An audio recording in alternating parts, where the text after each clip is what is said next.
international newspapers and what they're covering this Tuesday morning. And for Morning, that, Marcus. I'm joined here in the studio by James Greeding. Good morning. Good morning. So I suppose it's bad news first. We'll get through the bad stories. L'Orient Le Jour, and they're covering that tragic air crash, or the airplane crash of the Egypt airline. And they say Ethiopian Airlines. Ethiopian Airlines, excuse me. And they say it will take a long time in Lebanon to get over this tragedy because it's such a small country, only 10,000 square miles, and that more than likely everybody in the country knew someone on that plane. And so they talk about all of the international community coming to the help of even the American Army, which has apparently a contingent off the coast of Lebanon, which is quite controversial. They helped in searching for the black box. Then they talk about speculation about whether or not it was foul play. Weather is the most likely culprit, I suppose. But apparently a lot of Lebanese pilots are saying it would have required so many errors accumulated by that one pilot or those pilots on board for weather to actually be the real cause. Well, it seems a bit strange, right? Because I mean, I've been on planes for certain where it's been very bad weather indeed, and it's still gone well. Exactly. So apparently there is a rumour circulating that there was a Hezbollah leader on board the flight, but that has not been confirmed by Hezbollah or by the Lebanese authorities. That's just one of the rumours. But Lebanese pilots are casting doubt on the official story, at least. Now, moving to the coverage of that bomb, that triple bomb blast in Baghdad. It's on the front page of the Wall Street Journal. It's also on the front page of the International Herald Tribune.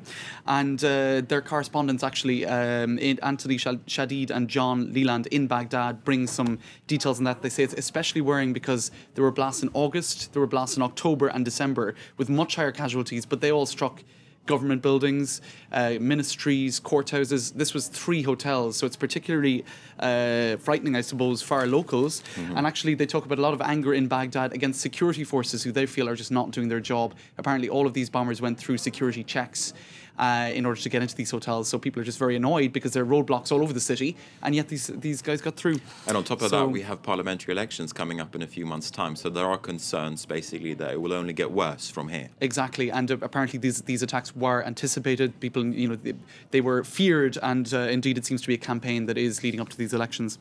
Now, The Independent is covering Tony Blair's £200,000 hedge fund payday. He's giving 4 speeches on geopolitics for Lansdowne Industry, or what's it called? Lansdowne Partners, which is the 4th biggest hedge fund in Europe, and he's been heavily criticised for that because they profited hugely from the financial crisis, buying and reselling shares.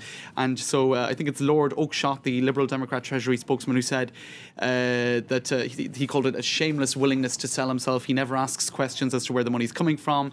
He has a mental block where ethics are concerned, and this is just a few days before he's due to appear before the Chilcot inquiry on Iraq. Exactly, so he's already in hot water, so to speak, Tony Blair.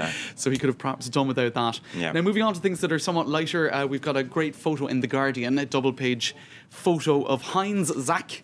He's the first highliner atop Germany's highest mountain, the Zugspitze.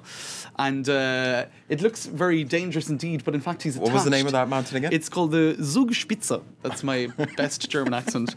And it's Germany's tallest mountain, highest mountain. And it's not tightrope walking because he is actually attached by a tether of some kind or other it's tightrope walking for wussies, eh? Exactly, but he is on top of the tallest mountain in Germany, so I don't know if we could really call him a wuss.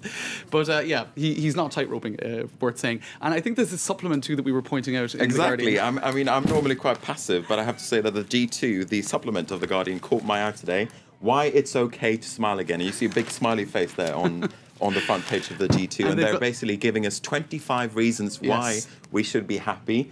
The recession is officially over today, or at least we were expecting official figures from the UK to show that the UK recession is officially over. Unemployment is down, and on top of that... And Johnny Depp is alive. Johnny Depp is alive. There were apparently rumours over the weekend that I missed this completely on the internet. You didn't miss it as much as me. Died, yeah.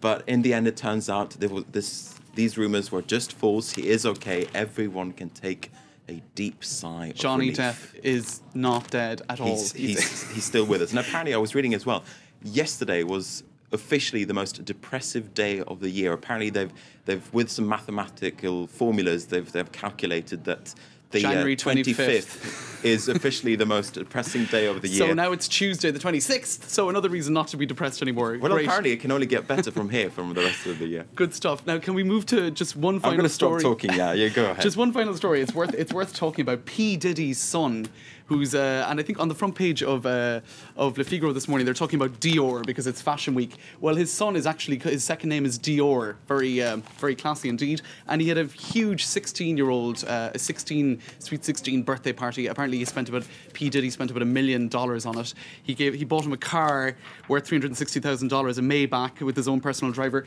He appeared. There was a throne and a crown, but apparently he did get $10,000 from his father into a bank account. Bit of pocket change, but he did give it to Haiti. And apparently all the guests were asked to give donations to the relief fund. So extremely extravagant, but with a little touch of generosity. Exactly. Good on him. But I'm not sure if what's going to happen to this crown and throne afterwards. I think that's just pure extravagance, really. All right. Anyway. A bling bling song for a bling bling rapper. Bling father, yeah. All right. Thanks very much, James Green. A very amusing press for you this morning, and maybe I've been laughing a little bit too much. Anyway, moving on to our top stories. Voters in Sri Lanka are coming to the polls today to elect